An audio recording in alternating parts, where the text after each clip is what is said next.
Yeah, welcome to the Implementation Advisory Subcommittee on Contribution Limits and Expenditure Limits. I do have to start with a roll call, so I need folks to just say if they're present, an emoji or thumbs up isn't sufficient. Kari, Present. Marshall, Present. great, thank you for that. Another good piece of news, well, I shouldn't preface it that way. I think uh, another item to talk about before we dive in is that we recently got permission to use Google Meets for these meetings and to then record them that way. And Google Meets has it's a little bit easier for some other folks too. Uh, would you all mind if we in future meetings switch over to Google Meets for these? All good to me. That's fine by me. I don't care. I Great. can't stand WebEx or Google Meets, so it's one bad thing or the other. So it's Great. as long as it's not Teams, because if it's Yeah. Teams, I'll probably be turning my camera off for most of it. Yeah, I think when I was at the city, we always use Teams or Zoom, and it's surprising that those are not options here at all because the county does not use Microsoft Suite services. Good for the county. Okay, great. Well, so I sent along the agenda, and we'll actually probably be shifting a little bit more for this conversation, focusing on the other part of the subcommittee's purview, which are expenditure limits. Um, and every every program has limits on what you can spend matching funds on, and also some of them have limits on what you can spend your own private funds on. And by private funds, I mean what campaigns raise from donors, organizations, etc. Individuals, like just what they actually have in their bank account that is not matching funds. So programs have most programs have limits on what they can spend money on, matching funds on. Some have limits on what they can spend private funds on. My understanding is that this subcommittee has declined to explore overall spending limits to how much the campaigns can spend throughout the entirety of the race. And so I put spending limits under a different category than expenditure limits too. And that's I'm trying to tease out those differences when I use those terms. Yeah, it seems to me it doesn't make any sense to have a spending limit when we have contribution limits.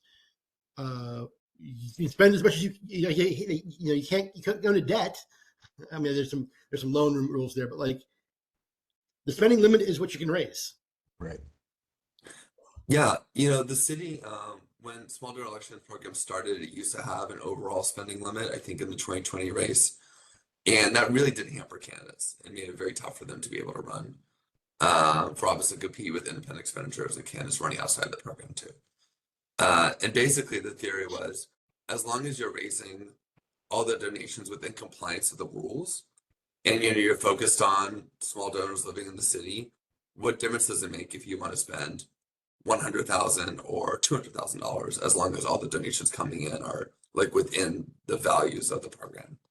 So yeah, that was why. If you can get 100,000 Portlanders to give you $100, spend your $10 million, man.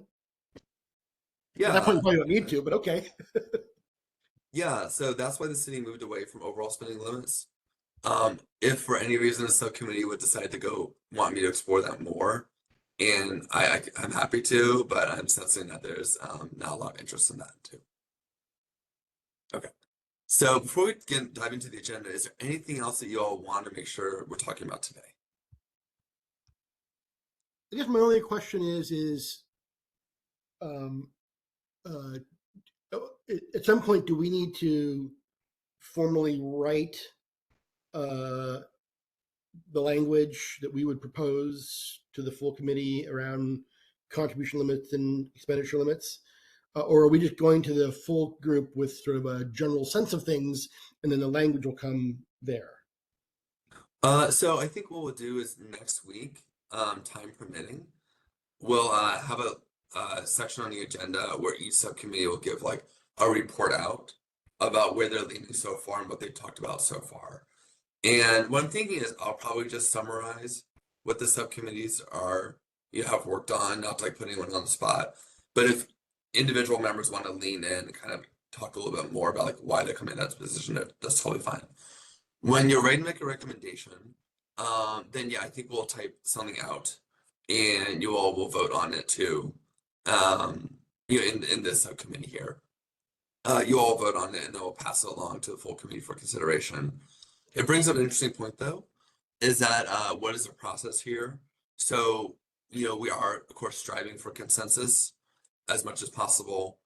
But if you all don't reach consensus and you can't find, an option that works for both of you, then one thing you can do is just, we can kind of record like if you will, like a majority and minority report, even though we don't really have those on a 2-member subcommittee. But we'll essentially, we'll write out like where you all lean on different topics, and then like we'll report on that to the full committee, and so that way the full committee kind of gets both sides of the coin. So that's generally the process: is preferring consensus, trying to find a vote that everyone can agree on, but if not, we'll report out on what different members are feeling about topics. Does that answer your question, Corey? Yeah. Okay, great. And I guess in the end, the full committee, I assume, tell me if I'm wrong, that you'll take all those little bits and pieces that the committees have put together and assemble them into a completed draft recommendation. Is it a draft ordinance? Are we going that far, or is it more of a draft working paper that then goes to the county commission that they'll turn into an ordinance that they will pass? So what it's going to be is actually, it's going to be a series of recommendations, which then I type up into a report, and then I submit that report to members of the board. And then they'll do the ordinance writing at their end. Okay, got it. Cool. Yeah, so I don't think a formal ordinance is necessary, and what I think would be easier is if the full IEC just takes on, passes recommendations in each meeting, like it did last time when it did the budget. And that way I can kind of continue to write the report as the recommendations are coming instead of like wait until the end for them all to be done. And then have to write the report in like 72 hours.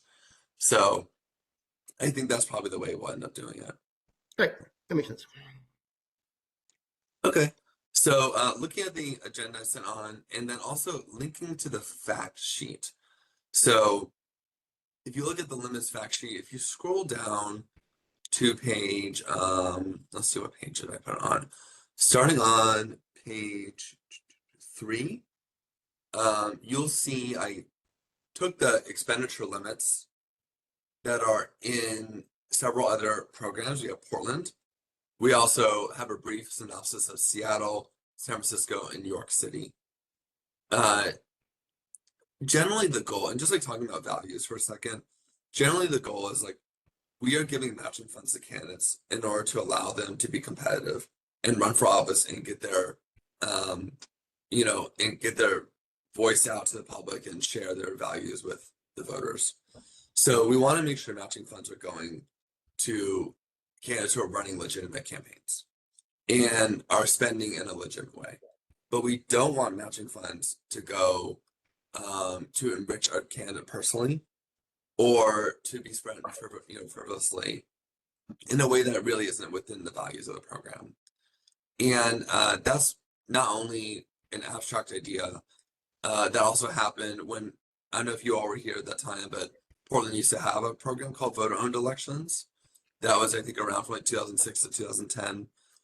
And although well-intentioned, there was a series of stories about candidates misusing the funds and spending it on, their family members, or spending it to kind of like, embolden themselves personally. And that actually ended up bringing down the program, or contributing to why voters repealed it. So, critical way to keep the program strong is to make sure that there's public trust in the program. And that means public trust in how taxpayer dollars are being used. So that's what we're trying to do, is make sure money's going. The program, it's got to be flexible enough that candidates can use the money in innovative tactics and try different ways to succeed. But it's also got to be restrictive enough that like taxpayer money isn't going to places where it shouldn't go. So like that's the overall. You have the right to be stupid, right? Yeah. If you want to put it all into ads in the Bend Bulletin, I mean, like that is, your call. We're spending it all on pizza parties. Right. Yeah. Well, that's how I won a student government election, but that's another question. Yeah. So Yeah, I trying was to, around for the Emily Boyles period where she was basically paying her daughter an exorbitant amount of money to do Google research. Um, yeah, big problem. that's why, yeah, that was one of the things I was referring to. Totally. Mhm. Yeah, so we want to be like, we don't want to be overly prescriptive. We don't want to overregulate, but we also do want to like provide some parameters and guidelines here.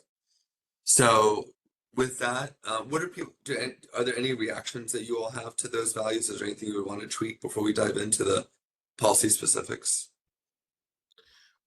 Only thing I would say is, as much as possible, I would like us to match what the city of Portland is doing and what state law is doing, so that we again have very few exceptions, preferably zero, to what those rules are, so that you know candidates, campaign managers, treasurers are not getting confused and not accidentally breaking the rules. When like, but I could do that when I ran the city campaign last year, right? Like that. That to me seems like Mm. good value, to be in sync as much as possible, knowing that I know the city is in the middle of also figuring out, they're thinking through adjustments as well. So Yeah, and I'll second that. I think ultimately I would love to see us not necessarily mirror the city, but mirror what the state is doing as much as possible. Because there are big differences between City of Portland and what the state right. House bill was out. So, but that makes a lot of sense in the way they structured all of that. And I agree with Kari on this. Is I think if you have three different programs in the same region, I think it becomes ridiculously complicated to run campaigns. And it's like, well, what am I doing? What's my office? What are my rules? And somebody's going to make mistakes, and they're going to be well intentioned, whether they be contributors, whether they be actual campaigns or just campaign staff. And it's just, we really need to simplify this as much as we can. Yeah. Actually, that does We remind currently me. have matching funds, so we'd be matching the city's expenditure limits on matching funds. But otherwise, yeah, I agree at the state level. Speaking of which, actually, let's before we dive in, I forgot to mention I sent along this chart of all the campaign finance laws in one place. And this will be, I'm going to share this with everyone on the IAC because it just comes up in different, in different conversations, but it's always relevant. So if you have, I think I shared access with you all on that. And so what I did was I broke it down by HB 4024, which was the state campaign finance law that was passed in the most recent session.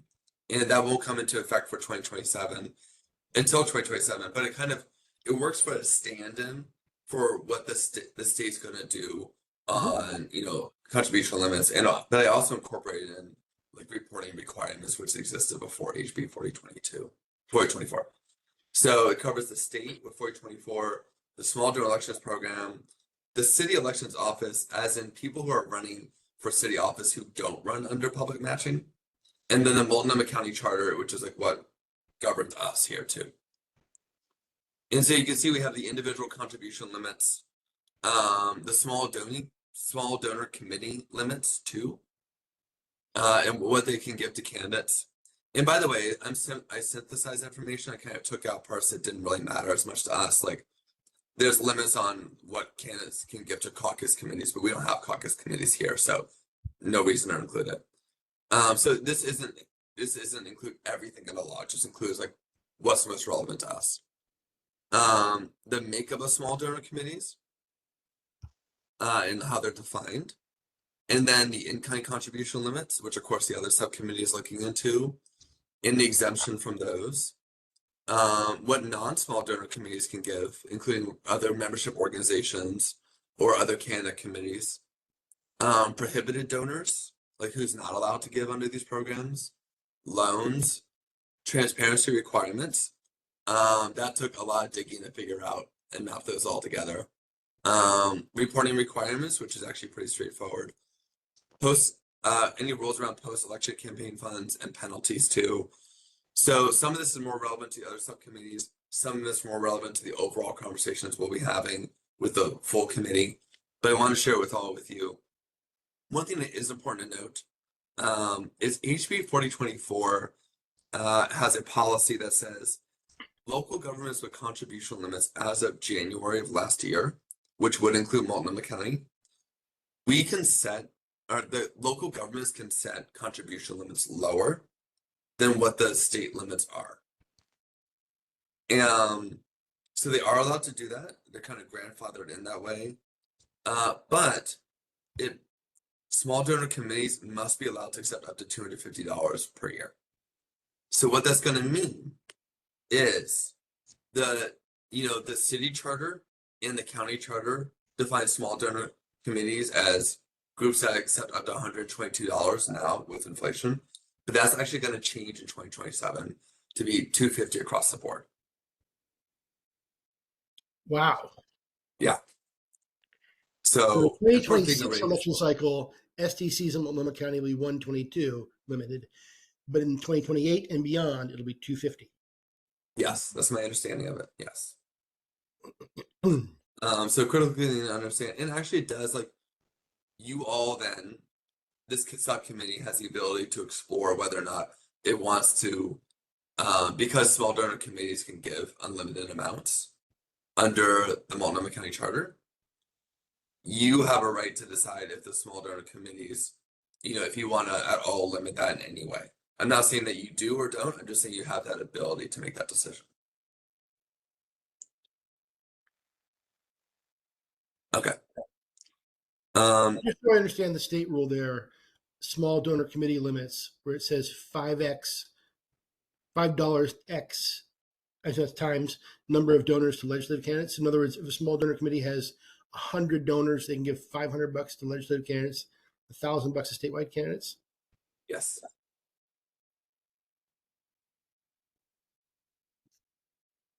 That's weird. I wasn't involved in those conversations too, but that is the policy they decided on. And they also clarified, this was clarified for me yesterday, is that the definition is times the number of members they have statewide, not in one In the county. district. Got it. Okay. Yeah. So we are not allowed to say, or we are preempted from saying, like, it has to be members of Multnomah County. It has to be members in general. It's statewide. Okay. Yeah. Okay. Great. Starting All right. starting in 2027. Starting 2027. So technically we have one more election cycle before this applies. But if we are proposing that the county put forward a charter amendment that would change things for the 2026 election, this would clearly be one of them. So this is coming in 2027 anyway. We might as well do it the 26 election cycle. That feels very, very housekeeping measure. Yeah, that's definitely an interesting argument. And we, hopefully have time on the agenda next week to also talk about the charter amendment recommendation too. Well, anyway, so shifting back to expenditure, does anyone have any questions before we shift back to expenditure limits? Just want to make sure I run through that document. Yep. Okay.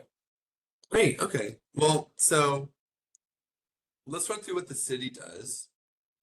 So the city used to have in its first election cycle, it had a wide number of limits on what candidates could spend, both with matching funds and regularly, like with their own private funds. And then post 2020, it started to simplify that. So now basically candidates can do what they want with their own private funds as long as it's in compliance with like state federal law. You're on page 3 of the limits fact sheet. Yes. Yeah. Okay. It's just a Portland Small Donor Elections Program underlined, and there's the table underneath it. Yep. So essentially, the city's rules are that candidates who run under the program can do almost whatever they want with their own private funds, as long as it's like in compliance with state and federal law.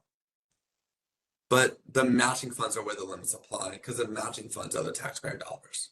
So that's where the limits are focused on. And that explains like the core distinction with this within this chart. Diving in more specifically, I think we just like walk through why decisions remain here. So they're not allowed to give matching funds to another candidate, PAC, or measure committee, because the thinking is the matching funds were, given to that candidate. That candidate was the one who, donors gave to. And so if I gave to, for instance, Keith Wilson running for city office, and then my dollars matched, that shouldn't go to another candidate. The matching fund should go to the candidate I gave to. So that's the thinking on that piece. Along with you can't use independent expenditures You can't use matching funds to make independent expenditures supporting or opposing another campaign for the same reason. Again, you can do this with private funds, you just can't do it with the matching funds. You can use the you cannot use the matching funds to pay off loans, debts, fines, or penalties in excess of $5,000. But it's okay to do it less than that because number one, candidates can accept a loan of up to $5,000 throughout the program, so they need the money to pay it back. Some small fines and penalties are allowed to be paid back with matching funds too. And then debts is specifically tailored to also include credit card debt, because usually like you'll get a, or you'll get like a campaign credit card and you'll spend money on it and then you have to pay it back. And so we want to make sure like that's a reasonable way that campaigns can use their money is paying off their campaign credit card. So that's why there's a limit on loan, on Is that $5,000 total across all of those things over the course of the entire campaign, or each individual loan, debt, or penalty up to $5,000? It's the latter. So a loan up to $5,000 you could do, debt up to $5,000 you can do, But etc. repeatedly, I could have $2,000 a month in credit card debt that I just keep revolving and paying off each month. Yeah, I mean, we have to look into the specifics of how that works, but it is unique to each of those buckets, is the point. Okay. So paying consultants unless they provide a true service, and they do so at the fair market value. So that's kind of confronting that Emily Boyle situation. She's like paying her daughter a fee in order to like do Google research for her. Obviously, like that would be an abuse of taxpayer funds to use that. But we do want to like make sure candidates have the ability to pay consultants who are providing a true service to them. And also it's important like note that it's generally supposed to be at a fair market value, which is never really an exact number. It's kind of within the range of a number. But if consultant usually charges $2,000 a month for their services, but they're going to charge one campaign $20,000 a month for their services, then if matching funds are used there, that's obviously going to enrich someone personally, and that's not really the cost of their service. Travel outside counties adjacent to the Tri-County area. So this is Multnomah, Clackamas, and Washington are the Tri-County area. And then any county that is adjacent to them, which goes into Washington State, with Clark, Cowlitz, and Skamania. And the thinking behind this is we want candidates to use matching funds if they want to, like, for instance, go to a fundraiser held for them in Beaverton. That's totally fine. But we don't want candidates using matching funds to go to like a junket in Hawaii. So that's the idea of like keeping it restricted geographically. And again, they can use the private funds to do that. They just can't use the matching funds for it. Same with attorney or accounting fees if appealing a penalty. If you're appealing a penalty, it's because you are accused of doing something wrong. And so seem like a misappropriation of matching funds if it's going to fight a violation that you might have already a candidate might have made. Along with the Emily Boyle's reference we talked about before, a salary or unreimbursed payment to a family member. Some programs define family members specifically to include like spouses, partners, children, siblings, parents. But again, that's like to prevent candidates from enriching themselves with their personal funds with the match funds.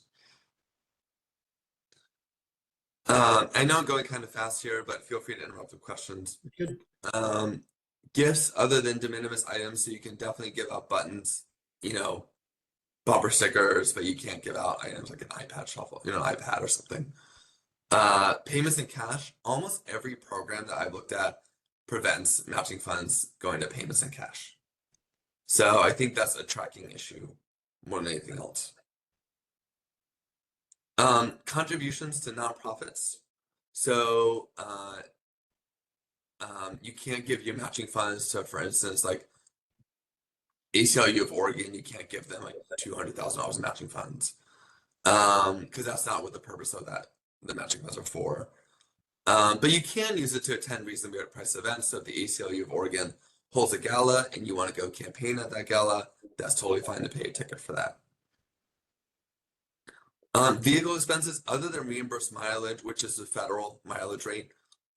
Parking, rideshare, and mass transit. So you can't use your matching funds to like buy a car or pimp out the car, but you can definitely use the matching funds for like regular travel throughout the city too.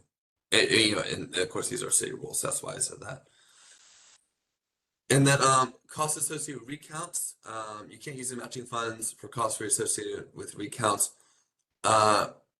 Partially that's because the program requires you to repay the matching funds within a certain timeline. And so you can't keep the matching funds beyond that. But again, the purpose of the matching funds is to help candidates campaign. And so those are the things you cannot do with the matching funds. And that is, it seems long, but it's actually a simplified list from what it used to be. And the candidate, for private funds, candidate cannot use their campaign funds to pay the candidate's providing professional service to the campaign. So if the candidate is a photographer and they're going to use their business to take pictures for their campaign, they can in-kind part of it, but they can charge a regular rate. Well, actually, they can in-kind part of it, but I don't think the campaign can pay the candidate for that. Because again, we don't want to enrich themselves. And then same with a business that the candidate owns. So, if the candidate is a part owner of a law firm and then directs all the campaigns, business into that law firm, that's legal too. One area that has been sort of struggled with, even at the federal level, has been around campaign expenditure of funds, including the private raised funds, on things that arguably benefit the candidate personally. It's not cash to the candidate or to their company, but for example, when the Republican Party spent $100,000 on a wardrobe for Sarah Palin because her clothes were not, good enough for vice presidential candidate, they got whacked for that, right? And that seems reasonable to me. On the flip side, the FEC, again, federal level, recently ruled that bona fide childcare expenses to help candidates cover the cost of childcare when they're doing campaign events is a legitimate use of campaign expenditures, because that money would not have been spent except for the fact this person was a candidate. And really opens up the ability for particularly single moms to run for office. Single parents to run for office. So I actually don't know what Oregon state law says about that. I'd be curious to find that out. Both of those things, right? And in some cases, by the way, the clothing rule gets fuzzy. You can't use campaign money to get your hair done once a month, but you can use campaign money on a hairstylist before the shoot, a TV shoot, because it's for the purpose of the commercial, right? The makeup person comes in and does makeup for the shoot. You can even rent clothes for a shoot if you want to. I don't know, put your candidate in a construction hat and construction gear to rent that stuff. I don't know how you would, but you could legally because it's for the shoot. They just can't take it home with them. It's not clothing. Right? It's not wardrobe. It's costume. So I don't know what the state law is. It'd be interesting to find that out. I'm particularly interested in the childcare one because I do think it's one that's going to come up sooner than later. We've had a lot of conversation in the state around the challenges of running for office for low-income people and expanding the franchise to get low-income people, and childcare is a big part of that question. Yeah, great question. So I can look into that. I get answers on it. In my review of HB 4024, I didn't see anything banning childcare from a campaign expense, but also that's something against the challenge is it may not be in HB 24, it may be existing state law. There's probably some rule that says you can't do anything that benefits the candidate personally. And you have to actually carve out childcare to say it's okay. Okay. Law, view, childcare, clothing, or up here. Just marking that down. Okay. Yeah, I think that you were talking about the clothing, example where like you don't want candidates to spend a lot of money on like just personal clothes for themselves, but it does make sense like if they're campaigning that if the clothes are necessary for them to campaign. Yeah, So, that's a really tough one, right? So like as a candidate, I want to be able to wear a coat and a tie to all of my events. Well, that becomes wardrobe, right? That's personal. That's a personal value. If on the other hand, you're renting some clothing for a photo shoot, that seems like totally legitimate, right? But yeah, it's different than buying it and then keeping it. yeah, no, you're right. And like that is a tough thing to balance. And like that's one of the places where, that was what we are talking about earlier. Like, how do we make sure that this program is flexible enough to allow for those things, but also prescriptive enough? One thing that does come to mind for me is that, you know, it's important to remember that candidates can use the private funds they raise. And so, for instance, when they ran under the city small donor elections program, let's say they started running in October of the previous year, and then they would start getting, and the earliest they could get matching funds was February. Then they have like, what is that, 1, 2, 3, 4, 5 months there where they're just campaigning on private funds. And then even continuing forward, they have more private funds coming in. And usually that's sufficient enough to cover those kind of costs. Yeah, totally. Um, and like it also like if they're private funds, then and candidates have to earn that money. Typically, they're not going to spend it on like the highest price clothing items. They're not going to go to, like Chanel and Louis Vuitton. They're going to like try to keep it within And reason. again, I think under federal law, so I know under federal law you can't use privately raised money for those kinds of things. I'm guessing state law again, maybe enough here. I certainly don't want to make it tighter than state law. The only question is if there are things that are legal under state law, do we want to prohibit from matching funds and leave to just the private fund? So Okay. if the state has already figured out, yeah, childcare is cool. Now we have to ask the question: does the childcare have to be paid for with privately raised funds, or can matching funds be used for it? That to me, Oh, okay. that's the question, right? Interesting philosophical question there. Um, Marshall, do you have your thoughts on this? Yeah, I think we want to be cautious with how much we expand the matching side of things. Um, to be truthful on that, I think in any way, shape, or form, I would even say, going back to the clothing idea, you can make an argument, that renting a tuxedo for something is a campaign expense. I would certainly hate to see taxpayer dollars go into that.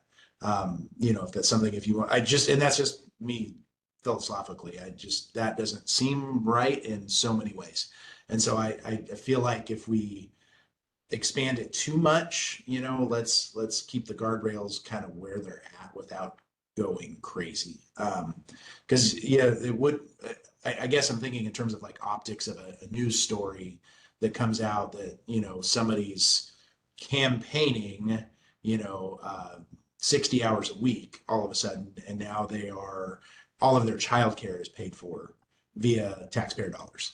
Mhm. And just where does that go, right? Whether or not Where's it's that legal one? or not, just what are the optics of that? And what is that going to look like for the program? Because, I mean, let's be real, Multnomah County and Portland have enough issues with taxes as it is, um, from a public perspective. So that's just what my Yeah, gut's telling me when I think about something like that. And Kari, I get what you're saying, because there's a lot of things, especially in current state law, that you can spend PAC dollars on that really aren't even campaign expenses, in any way, shape, or form.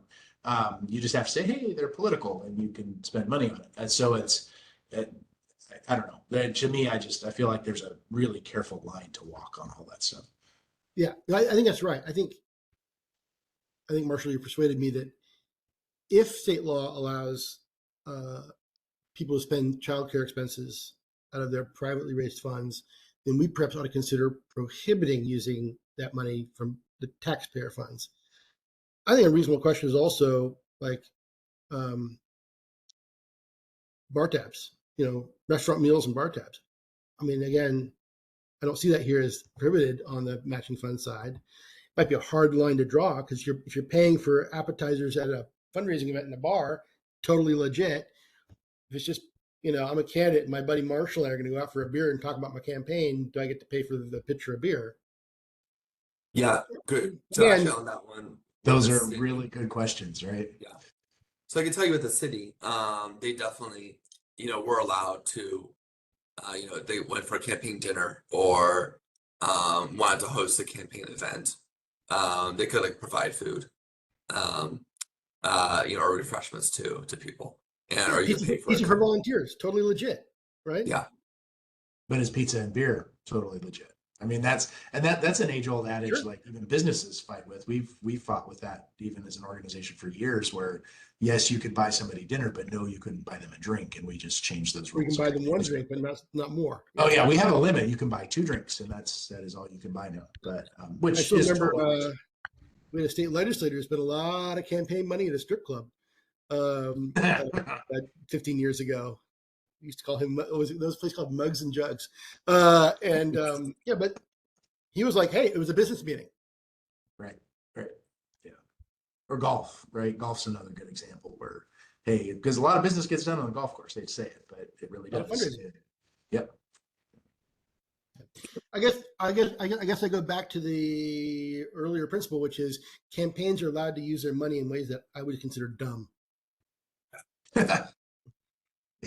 Maybe let's let them use their personal money in ways they want to be dumb, and then keep the taxpayer a little bit Well, more. but the challenge then becomes an enforcement one. Like, Right, how right. much food and in what context is food okay and not okay on taxpayer dollars, or beer okay or not okay? I think that's a really big problem for Daniel or whoever's trying to regulate this. Like, gee, I see a $12 bar tab. Was that just your own personal meal? See a $400 bar tab. Was that just you went partying with your buddies, or is that an event with 35 people that was a public event? I mean, it becomes almost impossible to regulate that. yeah, and that I think that was why the city took the approach it did, where it said we're not going to create specific rules around food and providing that because like it is immensely complicated to like wade through those specific unique situations where like pizza for volunteers versus like, if you take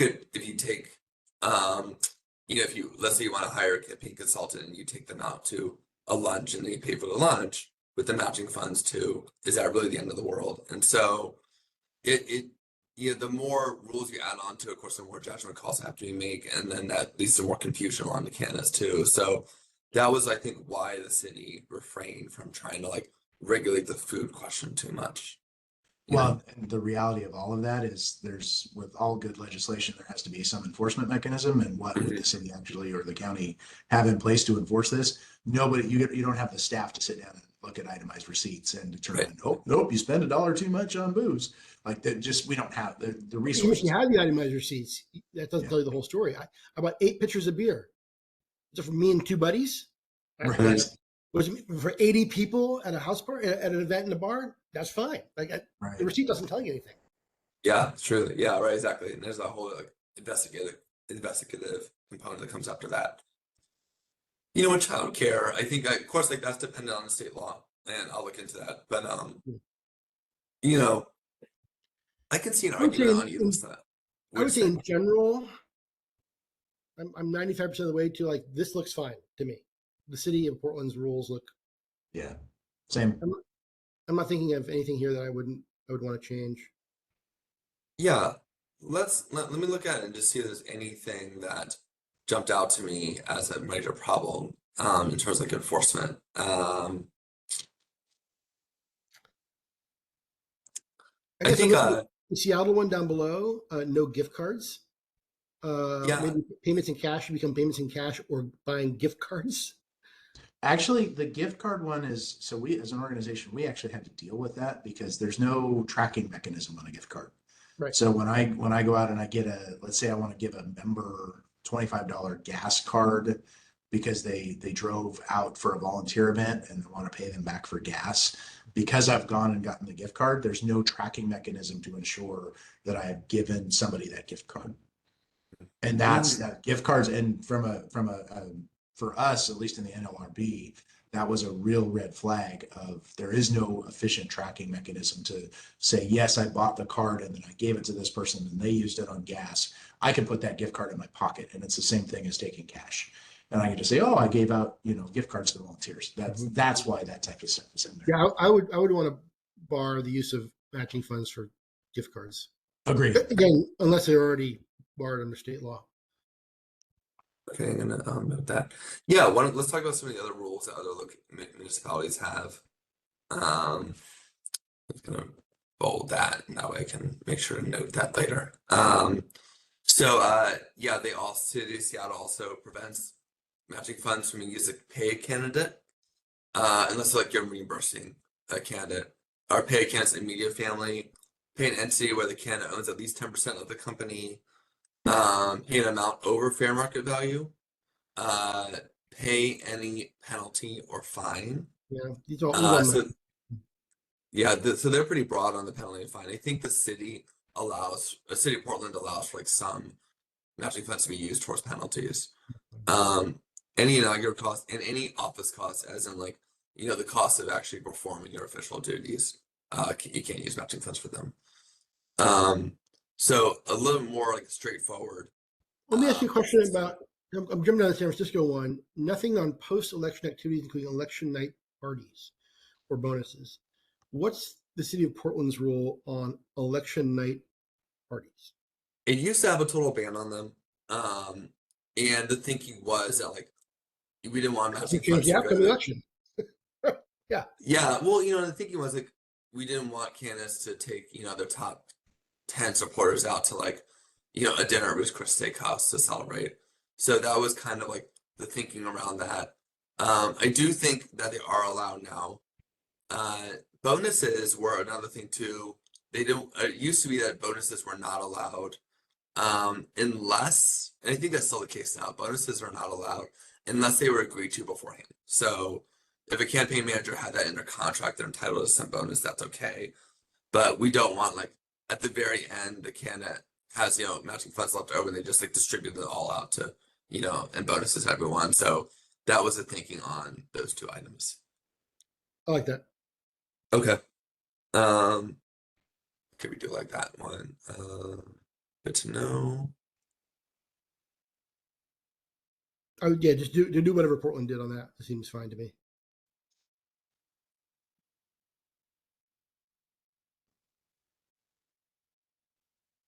Great. And then New York City, pretty similar actually.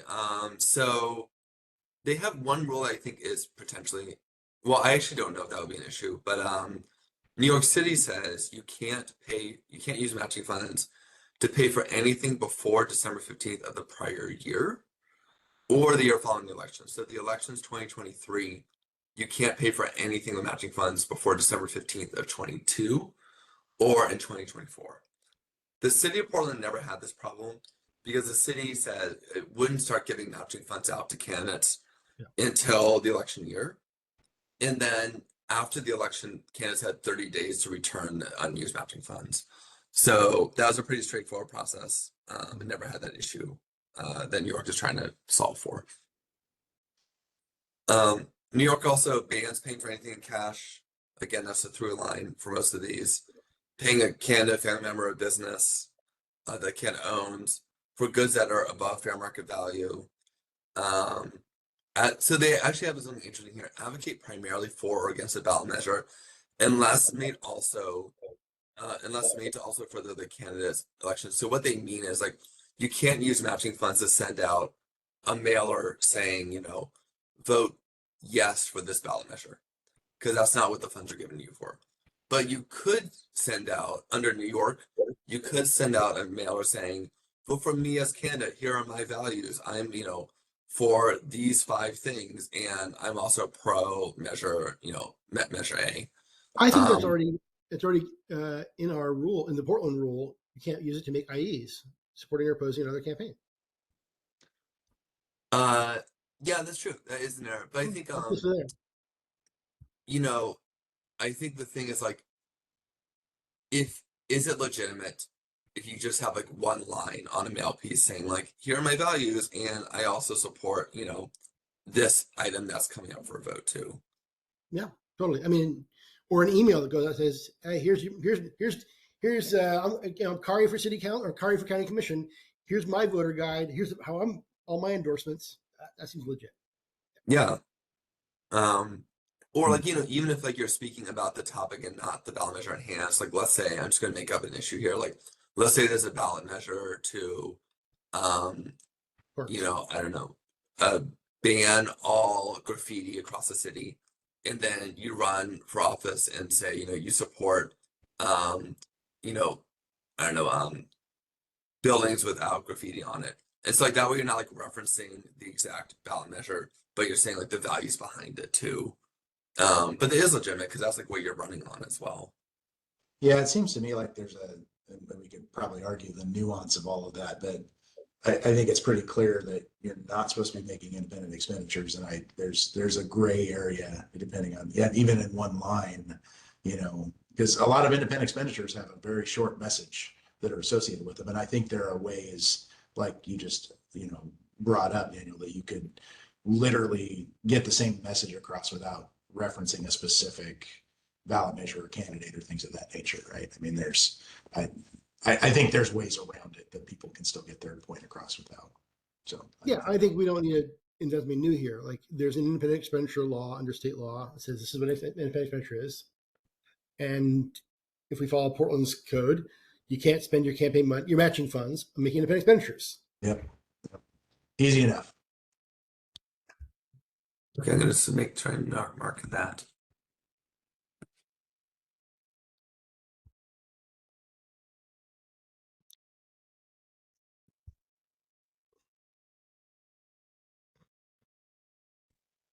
So we're saying that, it's okay to keep that rule and that you can't spend on independent expenditures. And also with the knowledge that like some candidates we'll talk about other issues on, that Portlanders are confronting an election. Is that what we're saying? Yeah, I think the Portland small donor rules are just fine there. Yeah, agreed. Okay. I don't see Great. Change that. Okay, great. So pay a penalty or fine, challenge another candidate's attempt to get on the ballot. That was something that they have. That's not common in Portland here, but if you want to go and spend money like challenging all the signatures the candidate has to qualify for a ballot, New York prevents you from using matching funds for that purpose. That is a blood sport in New York, let me tell you. Yeah. We're involved in some of that stuff. It's wild. Yeah. Well, their entire consulting firms, that's all they do. Wow. Incredible. Again, not really. We never saw that as an issue in, the last couple election cycles. Here, it's so easy to get on the ballot. You just write a check, right? In New York, there are all these signature. Like the only way to get on the ballot is to do a signature thing. And so, just like in the 90s and 2000s in Oregon, they have a big signature fraud problem. And so then there's the signature fraud watchdogs, which is challenge the candidate, right? So that's what that whole thing is about. Okay. Here it's like write a check for $100, you're on the ballot. So yeah, there's nothing to challenge. I mean, the only thing to challenge are like, is somebody resident or whatever? Like the fight we had over Nick Kristof at the state level. Is he a resident of Oregon? Or Charlie Hales when we were challenging whether he was a resident of Portland. But well, I do think that like there's another version of this, and so if you have a public matching program, there usually are qualification metrics to get into the program. Mm-hmm. And so you have to like get a certain number of donors to give to you, and they have to be like within the city of Portland. So another candidate we never really saw this happen, but another candidate could try to challenge a candidate's ability to get into the program. And like, do we feel like it's okay if they use matching funds to do that? Yeah, that's the question. Is it okay to use matching funds to challenge someone's eligibility for the matching program or their eligibility for the ballot? Like if we had a matching funds program in the state, would it have been okay for Tina Kotek to use her matching funds to pay Stoll Reeves $200,000 to challenge Nick Kristof's access to the ballot? Right. I actually don't think we want taxpayer dollars going for that. I don't either, to be real honest with you. There's a mechanism to challenge somebody being on the ballot, and I think we need to let that play its course. I don't think that's up to the taxpayer dollars directly from a specific candidate. Because again, that feels like a very vindictive, like road to start going down, right? I mean, there's a method. If you need to challenge somebody on the ballot, you follow those procedures. Well, and you raise the money to do that. You want to pay for those legal bills, you raise that money yourself. Yeah. Not taxpayer dollars. Yeah, and taxpayer dollars are meant to go, for candidates to advocate for values, and like not meant to like constrict the number of people who can run for office. And so, Okay, so there's one thing I would add to the Portland rules, which is okay, we don't use matching funds to challenge another candidate's eligibility for the ballot or their eligibility for the matching funds program. I would agree with that. And we should get Portland to do the same thing.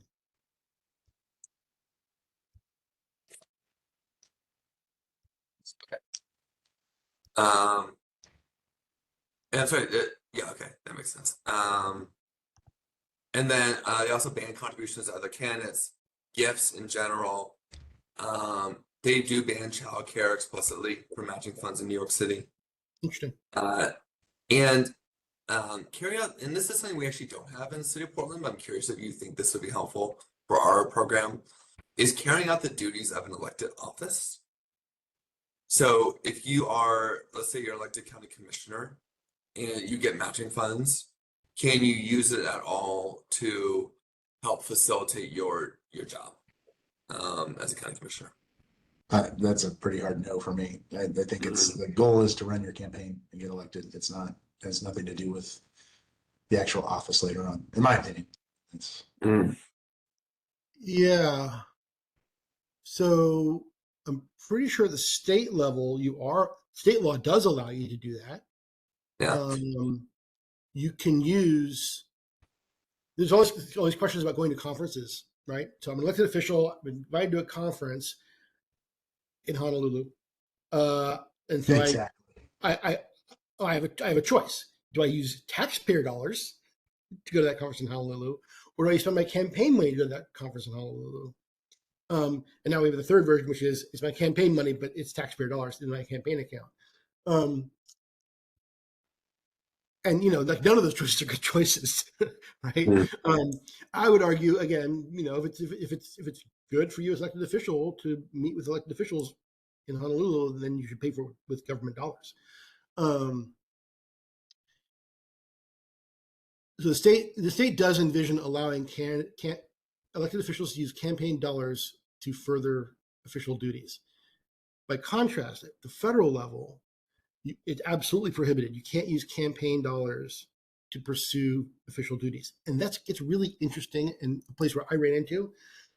As a digital strategist for like Senator Merkley, if Senator Merkley is busily trying to pitch a bill, right? He's trying to move a bill through the Senate. One thing we could not do as the campaign was contact voters in other states and ask them to call their senator. Hey, you should support Senator Merkley's bill. That's using our campaign dollars to pursue official duties. We could ask them to sign a petition that we hung on to. We couldn't ask them to call a member or write a member, because that's an official duty. The senator's trying to persuade his colleagues, and campaign dollars can't be used for that. Oh, interesting. Wrinkle, yeah. Okay. There's some very fine lines there around that, right? Like you can ask you to sign a petition on a website. We just can't ask you to patch through a call. So that's I think where that is. I guess to me, again, that seems like a really challenging enforcement area, right? For Daniel or you or your successor, whoever is going to be in this seat, right? Like, okay, so County Commissioner Jones is trying to pursue something at the county commission, and they're using their matching dollars to, badger their fellow county commissioners. Was that a campaign activity or is that an official activity? I don't know. They might be pursuing their campaign. That's how they're going to, win their campaign, by firing up a bunch of voters to care about a thing. That seems like a campaign activity. Yeah, good point. It does get complicated. I think what a lot of programs do is they use the statutes, like use like the language in the law, in this case, like the county law, to say candidates cannot use matching funds for official duties and those official duties will be enumerated in administrative rulemaking.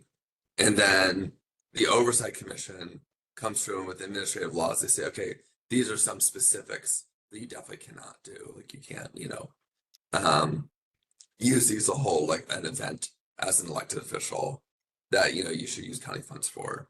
So I think one thing that's nice is that we can put like the core value in the law, but we can still spend time thinking through throughout the years forward.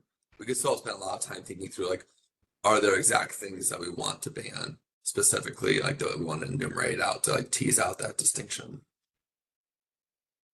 I guess I'm not inclined to ban the use of campaign dollars, private or matching, on official duties. Because what's official, what's campaign is such a fuzzy line when the job of both the elected official and the candidate is to persuade the public, organize the public, communicate with the public. Like, where is that line? We already have a ban on travel outside the whatever it is, 9-county region. So we're not taking new conferences in Honolulu. I don't know what else you would call pursuing an official duty then that we'd be trying to ban. I think, and we may end up disagreeing on this one, but to me, the matching side of things is designed to run the campaign and get you elected. That is the intent of it. Mm-hmm. And we're asking the taxpayer to fund that, the ability for people to go and get their message out to voters and get into office. And then I think at that point, that's where the matching funds stop. And then if there's private funds and you can work through that system, and that's kind of where I see a distinction between what the state can do versus what the city and county can do, is everything that's been raised on that state side hasn't been done through a voter matching program where we're asking the county taxpayers to kick in money to a house rep. We're literally we have a specific element here. So in my mind, I really like the matching dollars staying in the matching, getting you elected bucket and not going beyond that. And so I would like that type of language to maintain itself in there personally. Maybe the language can be just, you cannot use matching funds in the pursuit of official duties. And it's not just a county commissioner running for re-election, it's also a state legislator running for county commission, running for county commission, in the pursuit of any official duties. And then I think you maybe just leave it at that. Yeah. And then it's a really big, vague thing, which then means they'd have to really do something egregious to trigger an enforcement action. Yeah. Okay. So can I use matching funds to carry out? For example, here's an example I just thought of. I'm a county commissioner, and I just I'm a city council member, Portland City Council member, and one of the things I did was I got the permits done for a brand new concert venue, right? And then we're gonna go to that concert venue and we're gonna do a ribbon cutting. I'm gonna pay for that with my county commission campaign budget. Is that a campaign event or is that an official event? Mm-hmm. I don't know. Yeah. That's a really good question. Yeah. I mean, there's like, okay, like it's a loophole being able to drive a truck through, and I don't know how you close that loophole. It is complicated. Yeah, you're right. I was thinking about like if elected officials send out emails all the time, or maybe even like formal written letters, or to their members, and they use the county funds to do it, to say like, here's what I'm working on, here's what I'm engaged with. I'm having an official town hall, and that's pretty clearly an official act. But if they send out a campaign mailer and they say, here's what I've done while I'm in office, and here's what I'm going to do if I say, if you reelect me, you kind of make an argument, is that which way does that go? And on the flip side, the last thing we want to do is have elected officials spending money in October out of their official account, hosting town hall meetings. They're really campaign rallies paid for by taxpayers outside the campaign. Like that's the flip side of this is like, there's in the federal world, for example, there's a blackout period. Members of Congress can send out letters without postage, right? The franking privilege. Sure. Can't do it for 90 days before an election as a blackout. So like, Yeah, that's a really good point. I think with the city, with the last 3 election cycles, we had a number of incumbents running under the matching program, and that didn't really become a major issue. I'm not saying that it never could. I'm just saying that, like, based on previous experience, it hasn't. I think if I'm inclined to do what Marshall suggests, which is you put in a line there that says you can't use this money for matching funds for official duties, and then just leave it at that, right? And then Yeah. it would require some really egregious thing that you're gonna get the DA involved in, right? There's been a crime. Right? Yeah. Okay. All right. That's good to know. Let me, eventually what I'll do is I'll Good run one all there. these recommendations by the county attorney. Mhm. And so they might, in this case, say like, well, you probably should define that out more. And if that's the case, we can like do that in phase 2 of work. But I think I understand where you're going. Yeah, you do want to give the program like some flexibility to be able to like read into these situations because some of them are just like judgment calls in there. Okay, good. Let me just look back at the so what we added so far is we added you cannot use matching funds to carry out official duties, cannot use matching funds to challenge another candidate's ability to get on the ballot or qualify for matching funds. We cannot spend matching funds on independent expenditures, which is the city's rule. And bonuses, I think I heard that we do like bonuses are prohibited unless they're agreed to beforehand. It sounds like that was In writing. in writing. Okay.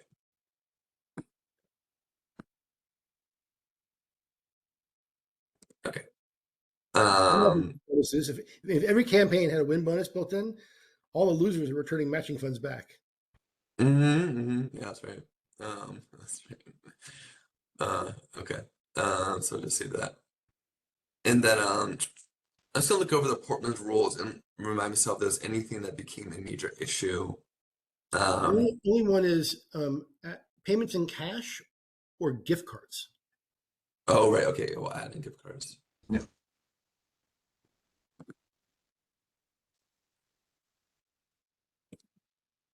Okay.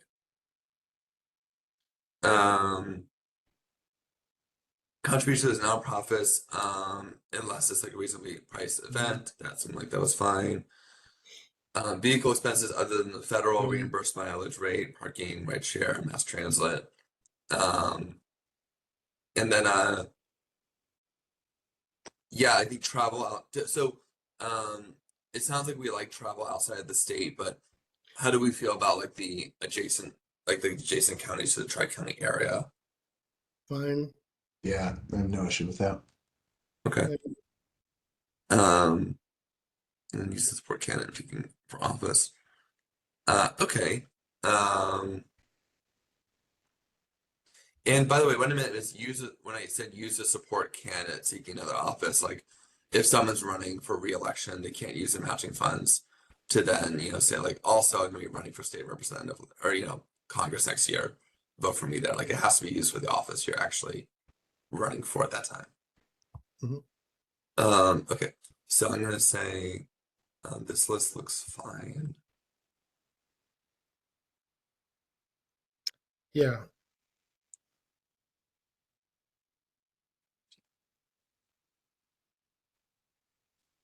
And then one of the things is like when we talk about prohibited private funds, the Portland rules are a little bit more broad than New York City or I think San Francisco's rules.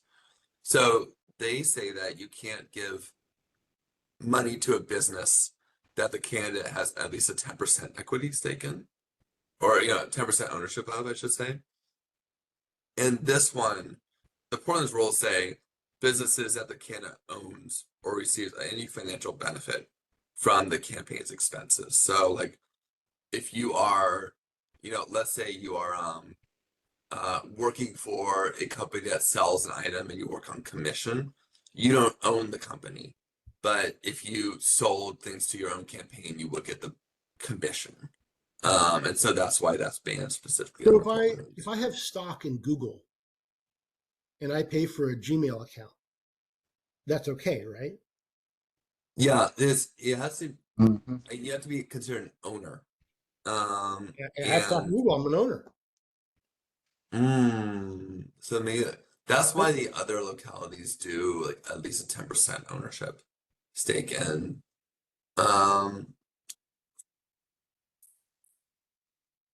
I mean, Do you the all other want to piece of that is like, include? and receives a financial benefit. It's hard to argue that my little $72 a year inbox is having any impact on their stock price. Like it's infinitesimal. Yeah. Okay. Yeah. I mean, I guess like the thing is like if you let's say you're a 50% owner in a company and like it's a small business here, Sure. how do you measure and receive a financial benefit? I mean, I used to know back when I ran Mandate Media. I was like, the one person I can't ever work for at Mandate Media is myself. Okay. Maybe we'll add that. Okay. Great. My guess is this the state law probably already covers all this. Again, there are rules around personal benefit of campaign dollars. Yeah, I will add, let's see.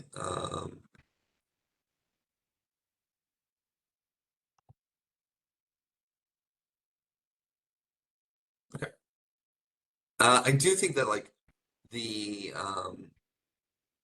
I think there's a question when it comes to space though.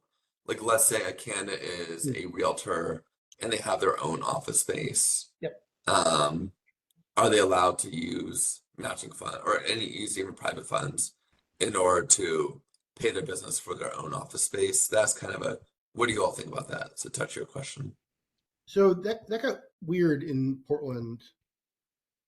Well, there's the question of renting office space, the campaign renting office space from the candidate, which could include a back bedroom. And then there's a question of donor donating office space or offering it at a below market value rate. Yeah. What Renee Gonzalez got in trouble with. Right. I actually don't remember where the city rules ended up landing because it was in motion there for a bit. Yeah, so the city rules, just as a refresher, a donor gave Renee Gonzalez office space well below what was considered market value or fair market value. And that was considered or the city alleged that was an illegal in-kind donation because it was way larger than the limits. But they argued successfully that, because of the current state of commercial real estate in downtown Portland, that it is typical for landlords to offer a significantly lower rate in order to secure like a few months lease. So it did become very complicated. And I actually I was going to recommend that office space below like a certain amount or below a certain cost be exempted for that reason. Because like office space is a very difficult thing for candidates to find. And they usually have to find it relatively early before matching funds come in. And so in-kinds really do help with that. Right, and they can't sign and you real just, leases, right? Like, yeah, it's not like exactly a corrupting influence in most cases. The state rules exempt office space in kind of that's like less than 2,500 square feet. And like fewer than like 12 months lease, I think. And the in-kind subcommittee is thinking about just going with that exception too and mapping that on, which I think actually makes sense. That makes a ton of sense. match the Yeah. state. Yeah, great. Yeah.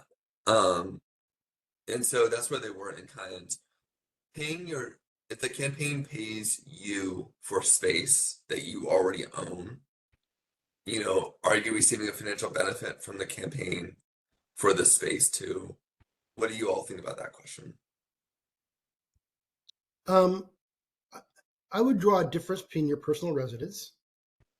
Like if I just declare the back bedroom my campaign office, like, no, you shouldn't get paid for that. If, on the other hand, as a candidate, you own an office building that is normally leased and you are renting it to the campaign at fair market value, that seems legit to me. I don't know, Marshall, what do you think? That well, that gets tricky. Let's be honest with you.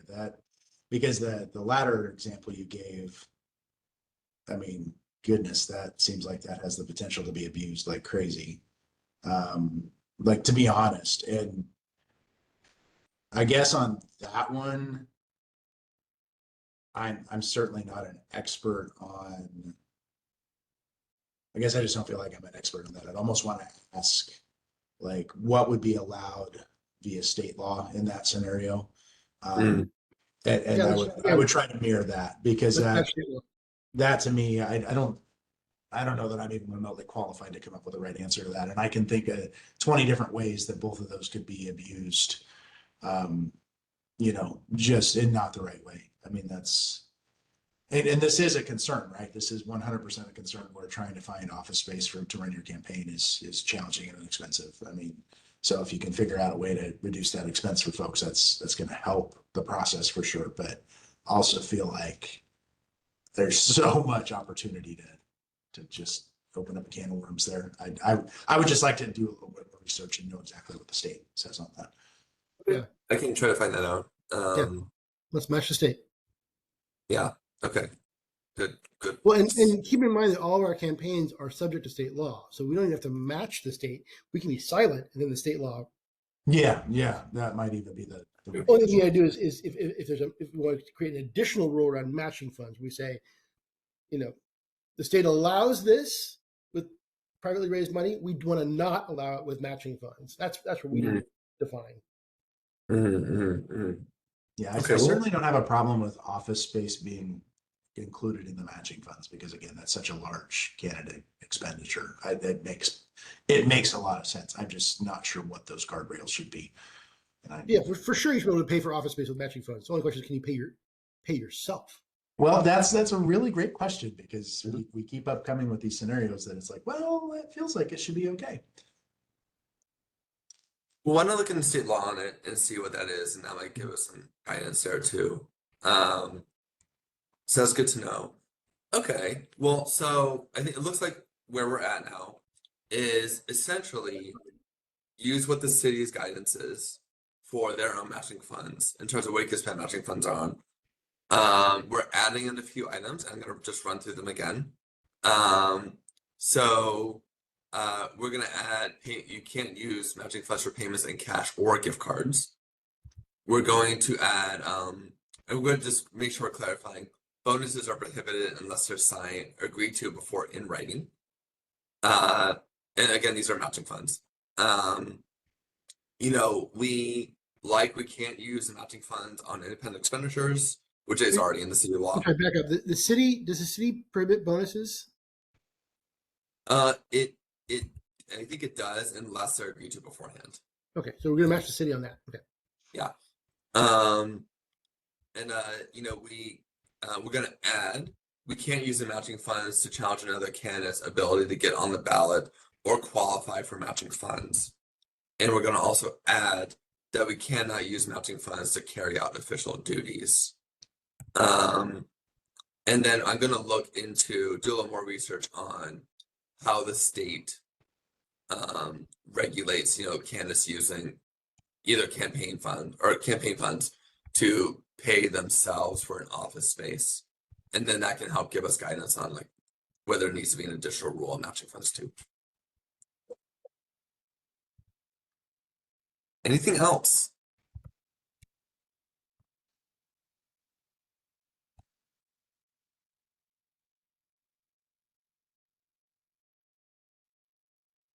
That's it. Okay. Great. And again, it doesn't have to be I think the goal of this is to give a higher level view to the county board, so that when they vote on a policy, they have some clarity around that. Obviously this is a policy that can be defined further, and we can add to it, in throughout this next year and also going forward after that. So I think that really does clarify that piece of it. That was such an easy meeting. Thank you all. Great.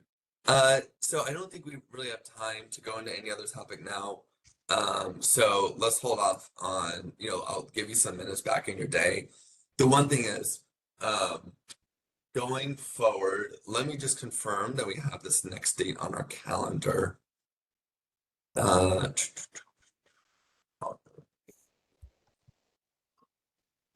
it's the 19th. We met. Oh, we actually don't have anything. Oh wait, I'm sorry, I was looking at the wrong week. Oh yeah, okay. So the next one I have is March 5th at 11 a.m. Does that still work for you both? Yep. Mhm. Good. Okay, great. And I'll, send an updated calendar invite that will also have Google Meets in it instead of WebEx too. So great. Super. Well, thank you all so much. Really appreciate it. I'll be seeing you hopefully on the next IAC meeting, which will be on the 24th. Perfect. Thanks, guys. Great. Thank you. Thanks, everyone.